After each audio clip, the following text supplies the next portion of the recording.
Haleluja, petek, haleluja, the best dan in začenja se vikend, haleluja. Vikend s Svetim Duhom, haleluja. In a se kaj dobro počutite zdaj, ko nič niste skrbeli cel teden?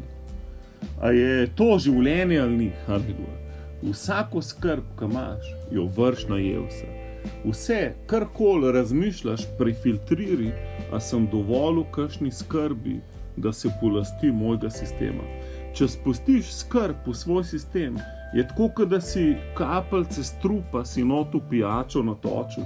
In samo vprašanje časa je, kdaj se bo to poznalo. Kje ti bo ven udaril? A boš malo dlje na WC školki, a boš kaj bruhal, a boš kaj hujšega. In isto v duhovnem svetu. Če ti skrbiš, je tako, kot da si en strup dal v svoj duhovni mehanizem in ko boš hotel Bogu verjeti, Jakob pravi, človek dvojnih misli. Naj ne misli, da bo karkoli sprejel od Boga. In kaj je človek dvojnih misli? To je človek, ki ima naenkrat in skrb in vero. Zato znebi se skrbi. Jezus je dostikrat rekel človeku, samo veruj. To pomeni, ne imeti zraven še nekaj drugega. Imej samo vero.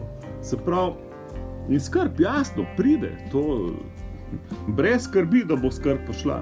Ampak kaj boš z njo naredil, ko pride? Lahko ji rečeš, ne hvala, ne sprejemate.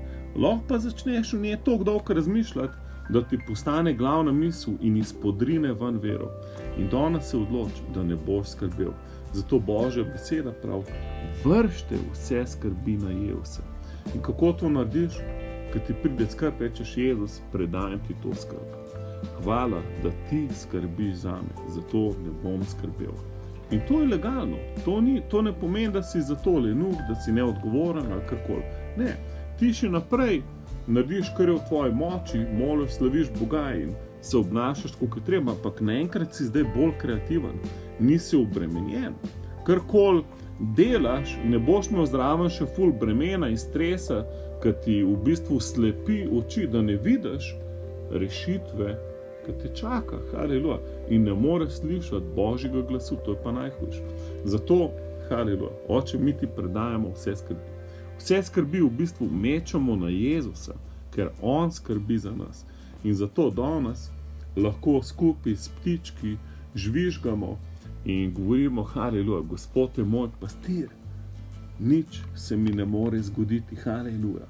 Korona je pod mojimi nogami, finančni problemi so pod mojimi nogami, vse bolezni so pod mojimi nogami, stres, jeza, depresija, vse pod mojimi nogami.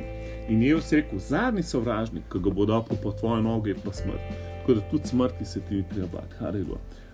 Čudovit vikend vsem, bote ful blagoslovljeni in brez skrbi.